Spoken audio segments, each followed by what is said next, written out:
Hello world. Patricia, O'Connor, and Frida, Darcy here. Oh y'all, it is so hot up in here. If you were to say, Patricia, what does it feel like? It feels like 80 degrees. What do you think it really is? Probably high 60s.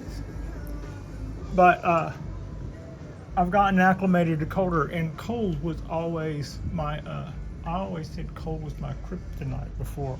Today on the Bonsai Balcony, we're going to talk about rigging, building. There's a fair, this may look like kind of like a phone it in setup. I own it. It does. If I'm trying to build something if I have an idea, and I am an ideal person, I'm a natural MacGyver. But if I'm trying to do something and I will think, well, I don't want it to be hideously ugly, but at the same time, I will maybe in my mind over-design for form and function and some flair too. But then at the end of the day, when I realize I've achieved the functionality part, sometimes I phone in the rest. Like, for instance, that's my own shelf. This is the Bonsai Balcony. I'm a member of this apartment association, and if you see those apartments over there, if I were standing over there filmed this way, it would look quite a bit like that one you see over there with the pine tree in front of it. They could look back over here, and they would, I almost, I wonder if that's the other side of the, anyway. So this is my shelf. I do that just in case if they ever have, nobody really cared that I had the trees on the rail, but I kept getting bigger and bigger trees. Also, I live in an earthquake zone, so it seemed to me important to get my trees off of their rail before somebody told me I had to do something with a buttload of expensive trees and I wasn't geared for it, or it caused actual problems for me. And what kind of problems can bonsai trees cause? Well, they don't make a lot of noise, so I don't have to worry about that. They don't listen to loud music or watch inappropriate television on 10 out of 10 for all the neighbors to hear.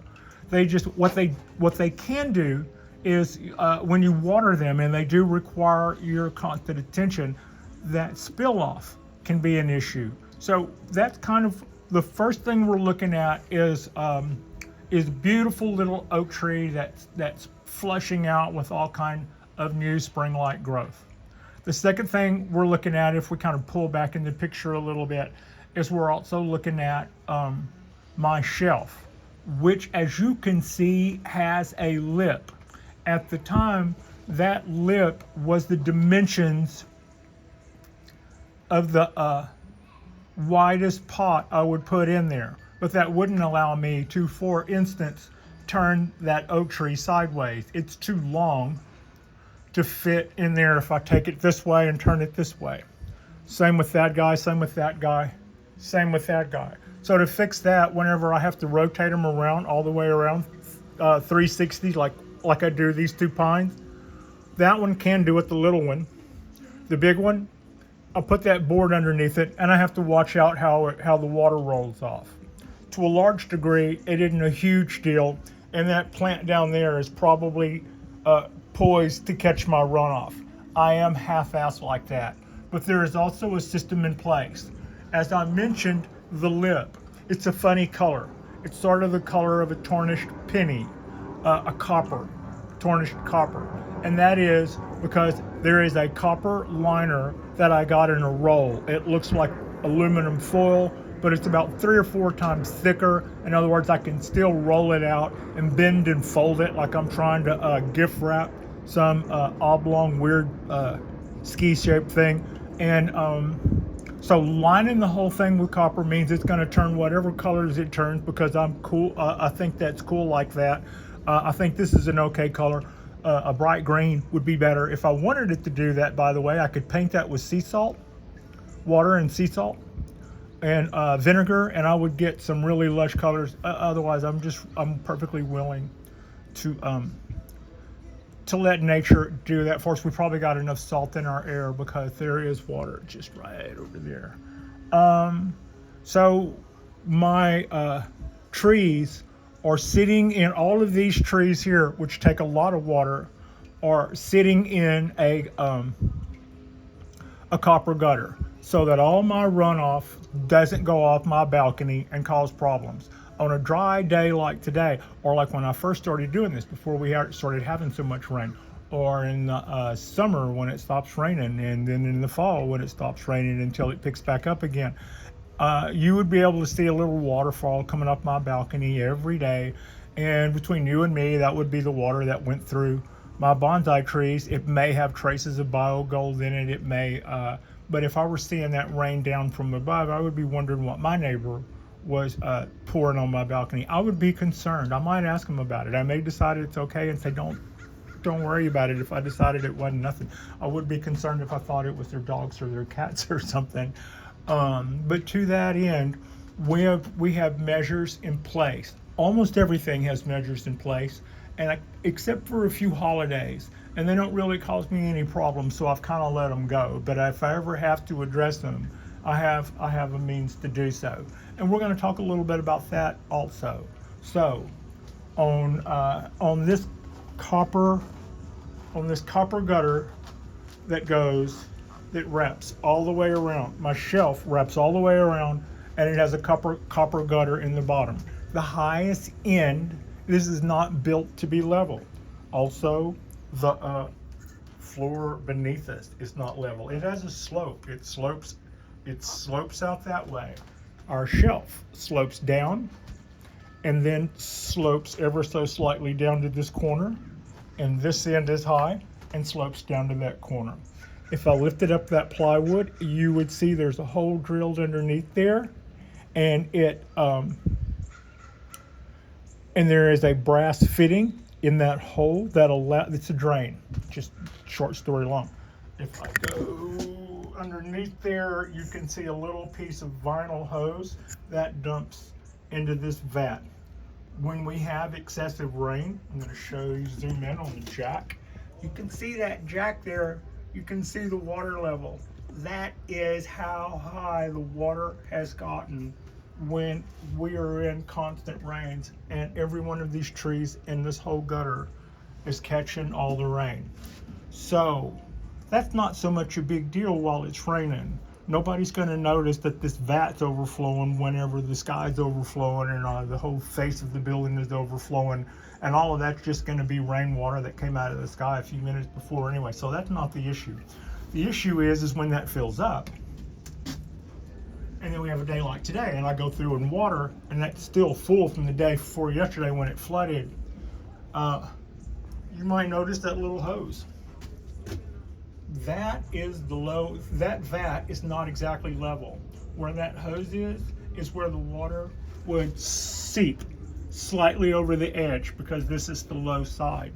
The hose drapes out there so that when that vat fills up, so does that hose. And when the hose water level gets to the top of that lip, just like it's getting inside the pot, gravity takes it and it re-picks up. It's a self-siphoning hose.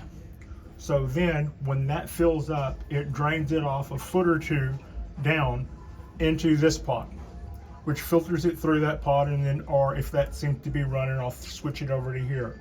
So those two guys can catch my runoff, and by the time it gets back out there, it's dissipating. It's no longer an issue, the heat of the slab and all of that. So it's just a matter of diverting it until it quits being a problem. That pretty much takes care of everything that I put on my rail. Now, the guys that get the most water are my bald cypress. A quick look and you can see that I've got a big brownie dish down there. It's also full. You can kind of tell it's full because whenever it drips, you can see the water wave out as the drips come. I just watered these a little while ago. The next time it rains, while it's raining, I need to remember to dump that out. If it's raining cats and dogs like it's going to be supposed to be raining Monday and Tuesday, that'd be a good time for me to empty that. Also, if I didn't have my self-siphoning hose there. Emptying that out during a heavy rain would help us to empty that out without causing anybody anything that comes out of it is just going to be carried along with the rain that already was anyway. So that is got us covered on the largest amount of water. These guys, these big trees, will take up enough water on the day to day that they will need that much water will be need to be dealt with, and that's why I have this system in place. Now, right now, these guys are high and dry. These guys are in trays of substrate. What the trays of substrate do, this is how I keep little trees alive in the heat of summer. When this little pot that just got watered, this guy got watered yesterday and was just exactly the perfect amount of water. Today, it needs watering again. I say it that way because we are not quite in March yet, and this guy has already started, is already picked up its uptake. These guys have already increased their uptake of water. What I have watered was everything here, and there. What I haven't watered yet is, for instance, you can see my literati. That got nicely watered yesterday, as did everything here. They can hang out a little bit longer simply because they're in this tray of substrate, and this tray is a brownie tray or a brownie tin, but it has leftover potting soil in it. And what that will allow the little trees, the weed trees, like this guy in a minute, like right now it's okay. I'm more concerned about it being overwatered than underwatered, so I took them out during the winter. But these little guys in the bonsai pots,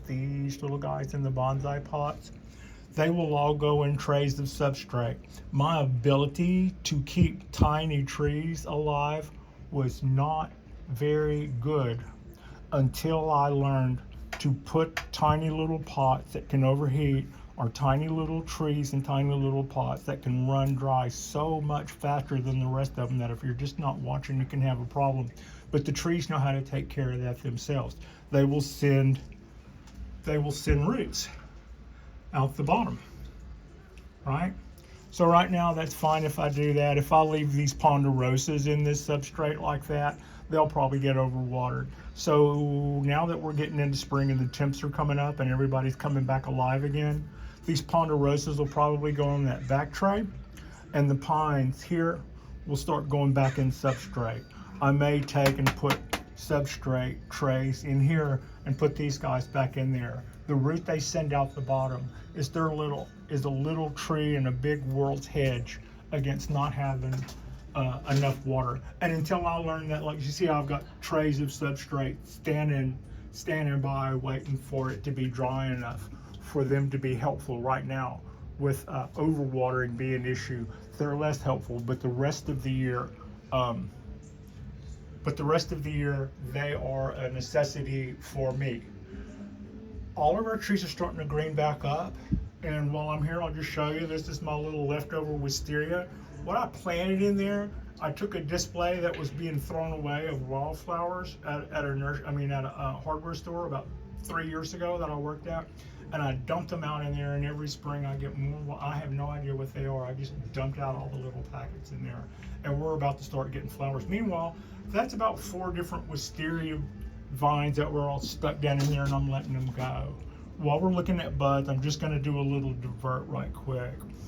This was the first tree of the bald cypresses that started budding out. This guy started showing me green buds yesterday when we did our video, probably around high noon, and that leaves the senior member of the three cypress tiers, and it's this guy, and it's finally following suit. I don't know how well those read on camera, Those are green shoots. Those are green shoots. There's a new green shoot coming out where it's decided it may want its next limb. So all three of the trees are budding out and showing green buds, which it's important for me to see green on them. Sometimes the thing you clipped off really, really close and tight, you'll look at that later and think that it's a bud emerging. That's something that I think I clipped last year. But right now it looks, until you come on around with the camera, it almost looks like a bud about to emerge. That is the first hint. Nope. Yep, that's the first hint of green that I saw on the leader. So far, all the green sprouts I saw, I just showed you, were below the work we did. This one, those little nodules are starting to emerge with green. Do I see any on the taller one? I see the nodules raising up what I'm fairly sure is the right amount. I don't see any green emerging from here up.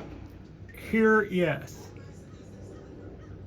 From here up, it looks like it's about to, though. Those bumps look fairly big. So I'll be glad when I see green on it. I will. I'll be glad. Every year I say that, though, and every year we do okay, and feeling pretty good about the way that's going on the whole. All right, back to our little rigging class. I led on that for my shelf to work, that it has to be off level. That helps to keep the water moving from the back corner where it's highest and this back corner where it's equally high, down to this corner where it's lowest, right over the vat where there's a drain and a hose. So how I controlled that wasn't by putting a level on it and going off level, and what I actually did is it's more adjustable than that. You can see these guys down here. Those are called scaffolding jacks. Probably most of you know what scaffolding is. For those of you who don't, whenever they work on an apartment, whenever the carpenters wanted to pour new concrete in the pads of these apartments, they erected a set of monkey bars, like what you used to see on the old playground, but they go all the way up, multi-stories up the side of the building, and they have one side of them that is rungs that you can climb like a ladder, and at the bottom they're pipe, and on the bottoms of those pipes you can take and put a pin in. This is a foot, and you would put a pin in this and then stick that pin in the pipe. It has a hole in it, and that hole would line up with a hole in the pin, and you would put a cotter pin through that. That way, if it gets a little daylight, it won't fall out and cause the scaffolding to topple over. Then, inside of that, you would set a scaffolding jack. The other end of the scaffolding jack would be in the pipe that's the end of the scaffolding. And how they work, all of the